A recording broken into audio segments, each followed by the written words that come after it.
Praise God. Hallelujah. Odofo nyankopon onhyira wo bebree. Ondomo na onyankopon tutu anamoma wo de yode ache yi ho. Efise ye nim emu nsem no no nyame na onim. Ti Awurade ye mpa iboni ese ye na adom na ma ensi ye yie. Na mo asem so kasa kire ye enenso na ye nte wase emfambo ye bra e wo Jesus Christ udi mu ene abompaye. Hallelujah. Odofo me ma wakwa aba. Edi ba wuti ase senjumedie yi so. Na ya fe akenkan sem afi mebusam etimiensa. Ne gichemu num edikosin wotwe. Mebusam timiensa num kosin wotwe. Odofo yenti Awurade asem. Osifa wo re nyina ehye Awurade mu, fa wakoma nyina na fata echire. Na fa wo re hye Awurade mu. Emfa wo ho nto wankasa wonte ase eso. Debi. Ya tititi wo wie mu. Nia yenya usuehunu afi mu ewo nwoma ankrofo twetwere mu ne yesuesua wo school. Ne ye feel say eno na eboa ema brabo koso. Ai emu bebre boa de ema yetimi enya nimdeɛ. Na emu Bible say emfa wo ho nto wankasa onti ase so. Bibie ni a kache Awurade, bibie ni a bise Awurade. Na Awurade ema wakwankyere. Ose hwehwano Awurade ne penko a ewo bibia a woyɛ mu. Bibia a woyɛ mu. Ehu hia papa. Na ɔno nyame no ɔbɛkyerɛ wo kwan esese wo fa so.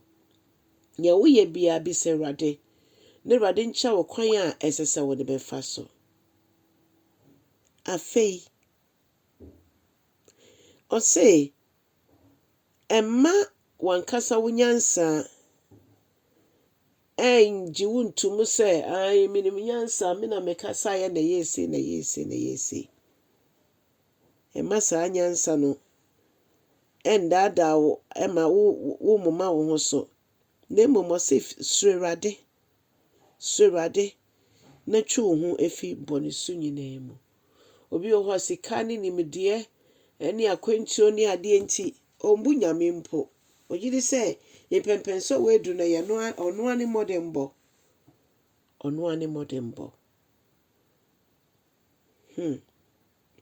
Na ose ti yesu Awurade na yeda ne fi boni ho a yebenya ayaresa ewo ye nipadua yi mu. Ne kese nya ye huhuma afemu abrabɔ nko na hi Awurade. Na mpo ye nipadua yi so ehia ayaresa. Amaniama etimi edimu ama yetimi de adwene a emu ye fan asom Awurade. Ose Awurade de ayaresa bebre ye nipadua yi. Na wa ma ya ahoɔden apɔmuden ewo ye dompe mu. Iti wo baby na ya wo ya. Wobetimi de wonsa ato so. Na ye bompa ye sasafo Awurade. Fa wonsa ka wo ma. Wansem na aka kyerɛ ye. Ti fa wonsa ka ye nipadua yi. Na Awurade sa ye yare. Na Awurade tenetene ye. Na tutu yanamon esi yie. Se de be ye benya ahoɔden ye w'adwuma. Ye benya nimdeɛ Awurade de ye w'adwuma. Ye da wase wo se mfa bibia enhye wo nsa. Nti ye de hye wo nsa na ye ka se efie mu nso wonim nia wo ma efe mu. Efi wo ma awaresem mu. Efi mu sikasem mu ama abahwe mu. Bibibia yaredom a ede etete wo ma binom. Awurade ye bompa ye se wo a wo ye bibia yade nyina aye kweti wo ye ntimi nya hwe no. Bra ye nso abemu na be ye ho adwuma. Na Awurade ye ntimi nya apɔmuden emfan ensomo. Adofonom se ye de ho to ya ye nti ase so a ye nti ase be de ye hwamo. Se ye de ho to ya ye nimdeɛ ene ye nyansa so a ne nyina be de ye hwamo.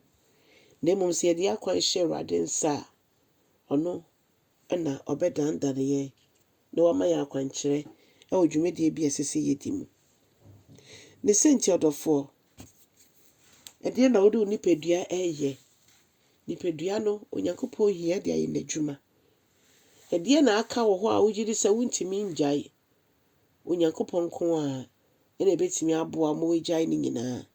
Na obeso ne mu yie na wani abre se meni Yesu na ebekɔ.